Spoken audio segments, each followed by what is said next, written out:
Searching the web for the most talented, creative, and intriguing independent authors.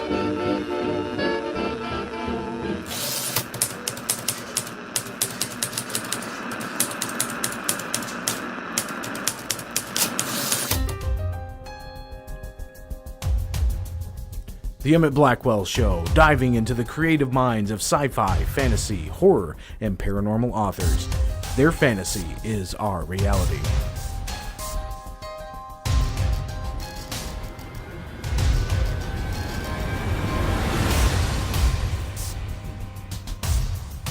Hi, this is Emit Blackwell.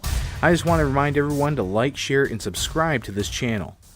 On this episode, we'll be featuring another one of our literary heroes, Yorkshire Publishing.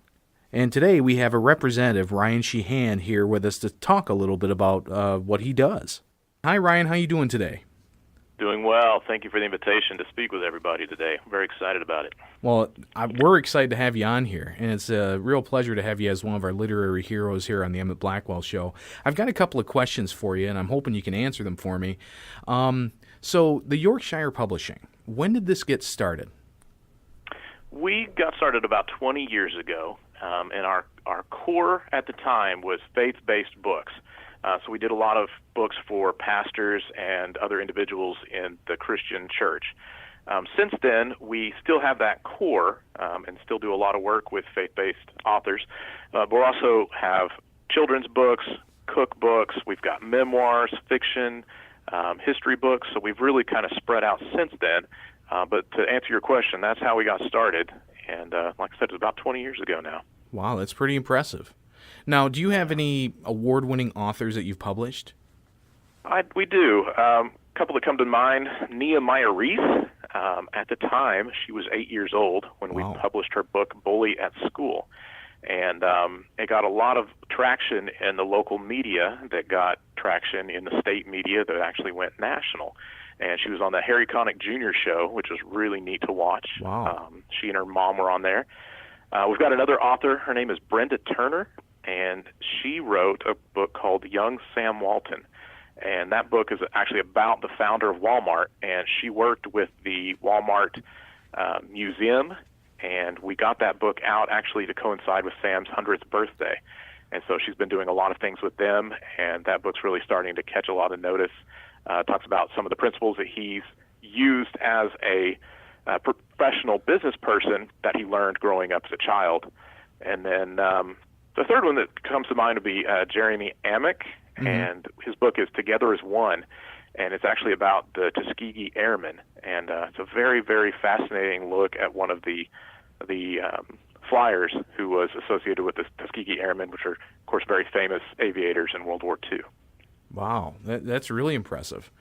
Now, when it comes to the publishing process that you have, now we have heard on this show, and we've had some people on this show that understand that this is a business, okay? This is, once you start publishing the fiction or whatever story you're writing or whatever type of book you're writing, once you get to that point to now you're going to start producing this on a larger scale, and you find either a publishing company or you self-publish, and you know, most people, they get into self-publishing and they realize the expansive amount of marketing that has to go into getting their book out there. My question to you is, how does your publishing process work? Well, when it comes to bringing a book to market, you know, there's three primary paths that our authors have to publication. So the one that many of us are familiar with, traditional publishing, you know, so that's going to be an author that we feel is a good fit for us from a business perspective. They have either a large public platform or another way to help us to leverage the marketing dollars that would be spent. On the other end of that would be our author-assisted self-publishing, and that is where we would bring all of our expertise to bear on getting them published and getting the book out there. Of course, there is a cost associated with that, but really, you know, you can build from that author-assisted self-publishing, sell books, and then we can then reevaluate any projects you have in the future for maybe a traditional publishing. And then in the middle, we have kind of a new idea. It's called Crowdsource Publishing. And I think we've all heard of different crowdsourced platforms for projects. Same concept. It's kind of like Kickstarter in a way, in that you sell books prior to publication, And then once we hit that critical golden number, we start the publishing process of editing and cover design and interior design. But during that whole process, we also have a web page built for you, a book trailer, and the initial cover design put together so that you can help us to sell what it is that the book's going to be.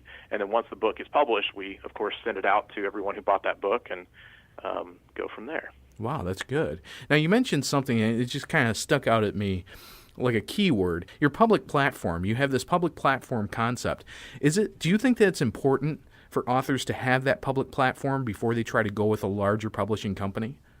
I think it's critical. The thing, and the fact of the matter is, we live in a world that is digital, that's connected, that social media is king, where having a voice extends, so much further than where it used to be, where maybe you had a newspaper column or you wrote for your college alumni newspaper or magazine, whatever it happens to be. With the digital ability to reach so many people so effectively, in real time, I very highly recommend, if anybody is wanting to consider, submitting their work for traditional publishing, that they begin to build that platform, because the traditional publishing houses, they're going to look at that and see who can you reach, who can you help. Once again, leverage those marketing dollars so that you're not, just broadcasting out into the void, but you're broadcasting to individuals who have a vested interest in knowing what you have to say, why you were wanting to say it, and being able to be said in your voice. Yeah, and that makes a lot of sense. I mean, we're a definite internet type thing here. Okay, this is an internet radio show, and so a lot of what we see is all on the internet. And most of the time, I mean, in the future, we may be going out and doing live shows where we talk to the authors physically.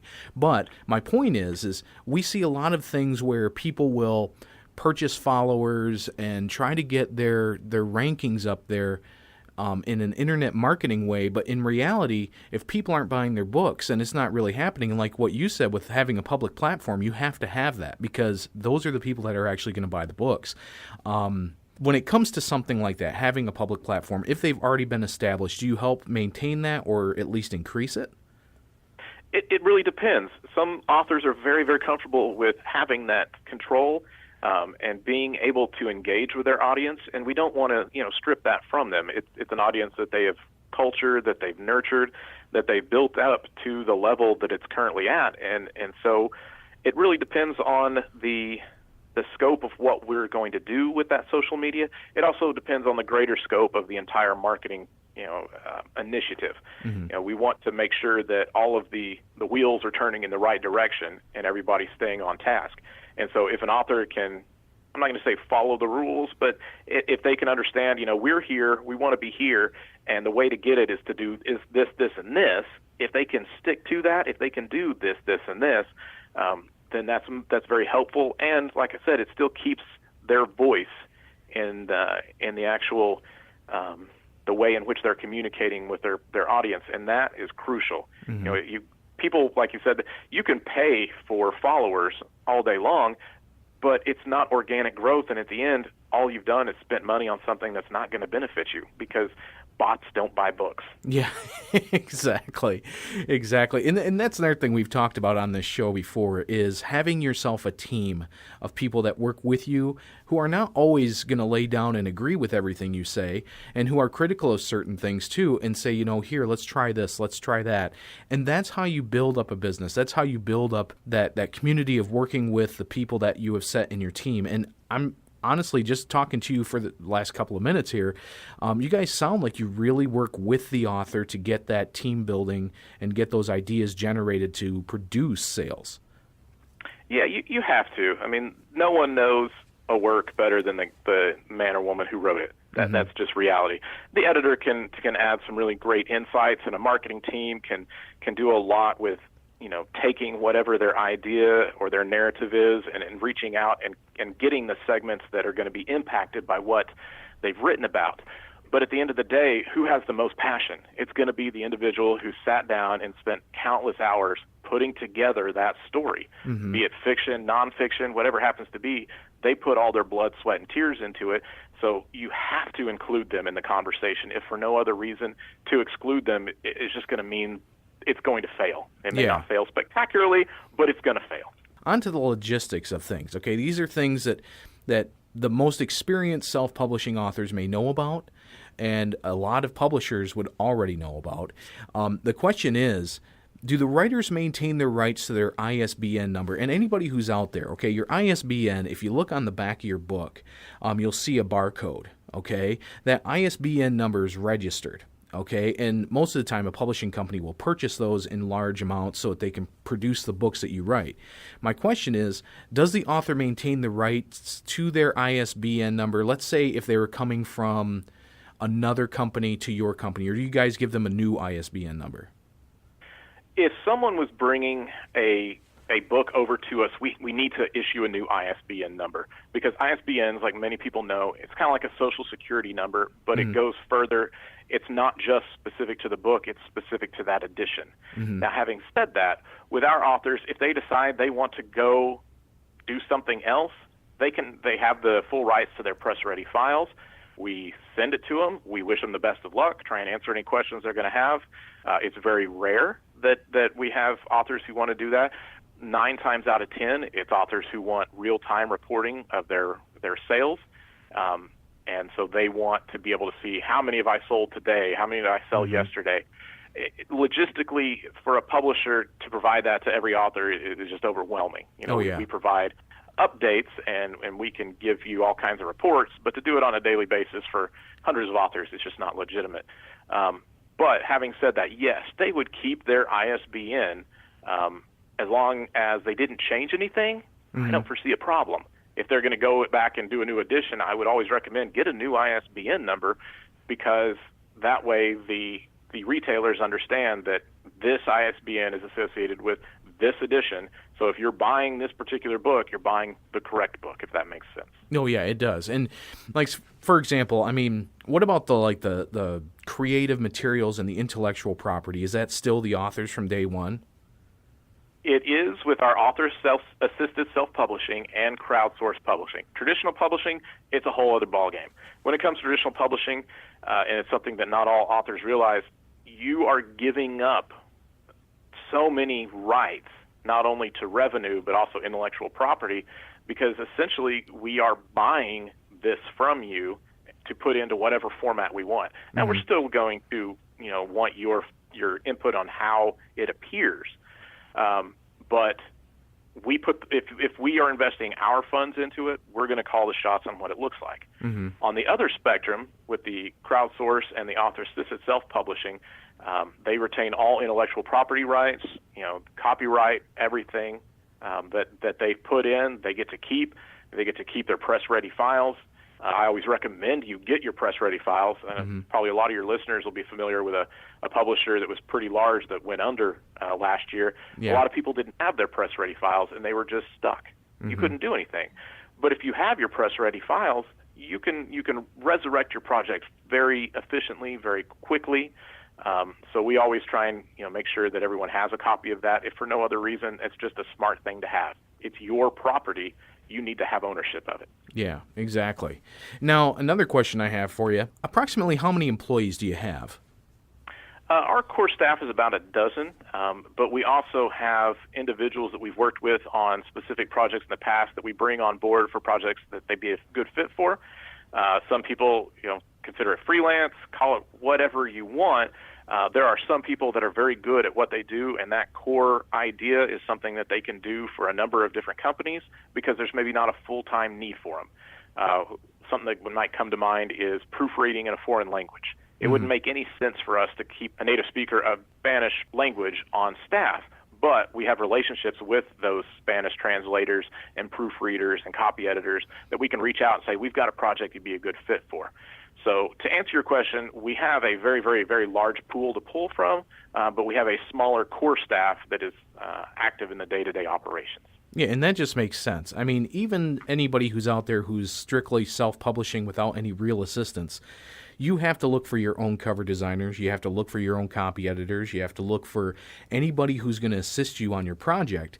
You guys offer that hub kind of idea where the author comes to you with what they've worked on because that's what they do best is writing, and they present it to you. You come up with the gears that need to get the machine rolling, and then you actually are able to present the product later by using freelancers and people who are subcontracted. And that's an excellent way to do things. In any business side, that is a good way to do things. So I commend you guys there. So now let me just go into an example here, okay? If you guys choose to publish an author, and then you go forward with their work with an editing team and things like that, do the authors need to have it edited somewhat before they provide you that final draft? Not necessarily. I would recommend they have it in their closest to final rough draft that they can. It makes the editing process a lot easier if the editor can focus less on grammar and spelling and punctuation and more on clarity and flow and repetition, and making sure that, in chapter 4, Jim did this, and in chapter 8, that continues through the story, and it's not just left hanging out there for the reader to try and figure out why that character did something. So they're able to focus more on the broad strokes rather than the fine details. The simple fact is we can go back even after a full copy edit's done and approved and reviewed by the author, and we can do a proofread before going to press that's going to catch those spelling and punctuation and grammar issues and problems. So if they can have that book in as close to a final form as possible, it certainly provides the editor with a better material to work with in creating that final, what I'm going to call your press-ready file. Yeah, and that's one thing, especially when you're an author and you're sitting in front of your computer and you're working on this thing for months, okay, and you come to a part in the story and you have, little Steven gets on a bike, rides home from school, and then for some reason he's walking home from school, in the next chapter. It's crazy because that continuity issues, most authors don't think about it, but it's there, and I've seen it in books before, and it's usually something very, very tiny. It's so small, but yet when you're a reader and you read it, you go, wait a second, how did he just pull that briefcase out of nowhere when in just a few paragraphs before that he never had a briefcase? So yeah, those are things that even proofreaders aren't going to check for. They're going to look for the punctuation. So I do have another question here. So on the whole concept of when an author is being produced and things like that, the marketing framework you guys have already explained quite a bit, okay? What do you do that's different than other companies when it comes to your marketing framework? Well, I always equate marketing to building a house. And people say, how much is it going to cost to market my book? Well, I don't know the specifics. If we were building a house, I don't know where we're building it, how many bedrooms, how many bathrooms. So what we do is we take a approach of actually looking at the project, which I know that I'm laughing, but that's something that doesn't seem to be done by a lot of publishers. It's here's a package that'll work for you, and we'll do this, this, this, and this. Well, to say that that's going to work, to me, it's just naive. The simple fact is each project's unique, each audience is unique. Reaching that audience for that author is going to be a unique experience every time. So sitting down with the author and understanding, why did you write this? Who's going to benefit from this, or who is your top of mind reader, and then how do we find that individual in the giant humanity that is the world, and trying to bridge that gap from where we are and where we want to be, rather than just trying to pigeonhole a project and say, well, we'll do 500 Facebook ads and send out 300 mailers. Well, we all know mailers go in the trash, and how many of us actually read Facebook ads? Yeah. We do, but if you're not targeted the right person, I'm probably not going to ever buy certain products. But if you send me, something about something I really love and I'm passionate about, I might take a second look at it. So really making sure that whatever marketing dollars, whatever marketing energy we're putting into the project is really going to that end stage of trying to convince the reader to pull the trigger on buying that book. Yeah, exactly. And that's another thing that you mentioned too, is using what they basically have already. Like you were saying before, their public platform. You might focus on the public platform if you see that their public platform is huge.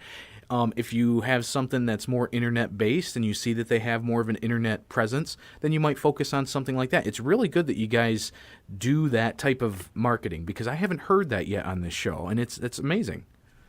I think of it in terms of, and there's a shotgun approach where you're just firing and hoping you hit something, or I'll call it the sniper approach, where you have a target and you're being deliberate, you're being smart, and you're going to hit that target. So you can have a can 30 yards away with a shotgun and be blinded, folded, and you might hit it, you might get lucky, or you can have the right tools and make sure and hit it every time. And that is the difference between wasting marketing energy and dollars and actually putting them to good use. Wow, that's great. That's amazing. Now, do you prefer an agent to contact you or the author directly? Because I know that there's some type of publishing houses that basically say, sorry, but we do not speak to anybody unless they're a literary agent. Do you guys have any limitations on that? No, I think agents are great gatekeepers, and while I will certainly speak with any agent who brings a project to us, I also think that in the great democratization of the world, being able to get your product to somebody who might be interested in it is good, and gatekeepers have a great ability to keep that from happening sometimes. And so we don't have any restrictions on that. In fact, if there's authors out there who are wanting feedback, I certainly welcome them to contact us. But no, they don't have to go get an agent. I certainly realize that can be a daunting task, and a lot of people have a hard time even conceptualizing what that looks like. And so, rather than have them go through that, just come to the source directly and let's have a conversation and see if we can assist you or not. Yeah, and agents are very specialized, okay? And by that, I mean, say, for example, you're writing a horror vampire story, okay? There's a small percentage of agents that only deal with those types of stories, and it's very good that they do it that way because, honestly, if an agent were to take on the entire genre of vampires, it would be very hard. But my point that I'm getting to is getting an agent is a daunting task, and it can really be discouraging if an agent doesn't pick you up. So when you go out and you try to find a publishing house, and then you see that you need to have an agent in order to talk to that publishing house, then you go get an agent, and then the agent says, sorry, but we just, it's not something we're looking for. I think that should not discourage an author, and I'm glad that you guys have an open door way of getting in other than going through the agent path, and that's really remarkable. So, and then the other question I have now, as far as like royalties, okay, now with each one of your packages, if you could just explain a little bit about how each one of the royalty systems work. Like, for example, your traditional, how does that work exactly? Traditional, if we are investing our funds, the author's royalty is going to be much less than on the other end, where they would be investing their own resources into a project. They would be keeping the vast majority of revenue. So to answer your question, depending on the publishing path, that's going to be a number that's going to vary from much more on one end to much less. Now, having said that, much less on a lot of books sold still adds up. But on the other end, a lot of authors will look at self-publishing versus traditional publishing. They may have their own platform already. They just lack the skills to get the book professionally edited and designed and released. And they look at it and realize they're going to sell X number of copies already. They just know it because they have such a large reach, and everyone's saying they're going to buy this book. And they look and they notice, I'm going to make a whole lot more doing author-assisted self-publishing. And they go that route. If for no other reason, they're just being smart with their capital. Yeah. And that's another good point that you kind of come up with, too, is the capital of it. Okay, how many businesses out there make money, and I'm talking like hundreds of thousands of dollars within their first year of being a business? Not many. They have to go through the whole process of getting everything lined up. They have, overhead that they have to take care of. They have all these expenses at the very beginning. But yet what they're doing is they're laying this platform of what their business will be in 3 to 5 years, okay? And after that third year of really pushing it and really, and a lot of businesses will agree, sometimes you get to that struggle point. But laying out your platform, say you're an author that has a whole series in mind, it's floating around in your head, but yet you haven't really gotten any traction on it. What are you really doing? You're laying your platform for the next 4 books. Well, you got to think of the same thing in the next scale of things when it comes to the business side of it. You're laying your platform as a business, and contacting people like Yorkshire Publishing may be a good option for you. And that's another question I have for you, Ryan. Where would people contact you? They can always give us a phone call. I would say the best bet in this technologically driven world is to just send us an email, info@yorkshirepublishing.com. We also have a submission page on our website if they want to send something to us. But any questions they have, most of the time, if you'll email it over, we can probably answer it pretty thoroughly and get an answer back to you so you can make a decision on where you want to go. Like I said, we always encourage telephone calls, but sometimes the answer takes a little bit of digging, and so that's where getting an email is a little bit more helpful. It gives us the time and the resources to go find the right answer to your question. Yeah. Now, here's one more question. This is the very last one. What advice would you give an author who may be apprehensive about publishing with a major company? Just bear in mind, it's a marathon. It's not a sprint. Mm-hmm. So many authors say, how are you going to put me on the New York Times bestseller list? And I say, well, we can go buy 100,000 copies of your book this weekend, but that's not a very economical, smart thing to do. Mm-hmm. The simple fact is a book, just like the vast majority of products out there, takes time, it takes energy, it takes effort. There are a couple home run hits that we all hear about, and, well, he sold 1 million copies in his first weekend. Sure. How many books came out that weekend that didn't sell 1 million copies? Mm-hmm. Just bear in mind, whatever you're doing, you can either spend lots of money or you can spend time. Most people are going to say, let's spend time, let's make this a marathon, let's not sprint to the finish line, because you're still going to get there at the same time. Mm-hmm. Exactly. I mean, you look at Stephen King.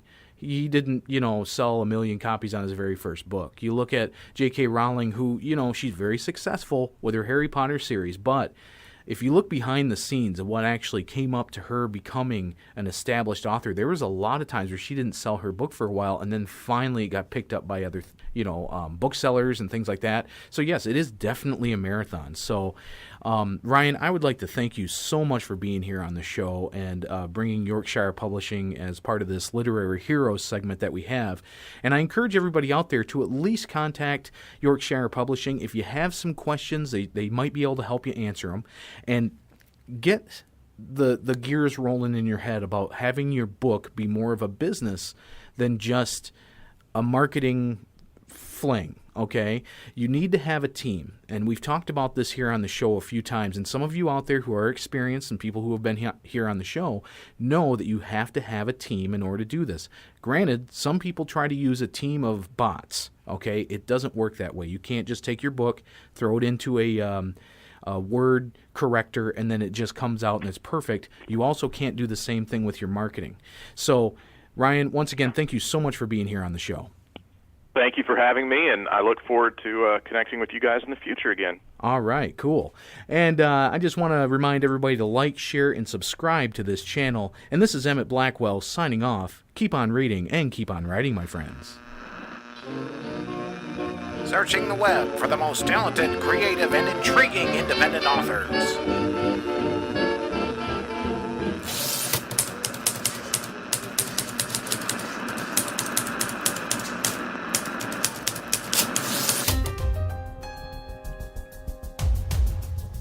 The Emit Blackwell Show, diving into the creative minds of sci-fi, fantasy, horror, and paranormal authors. Their fantasy is our reality.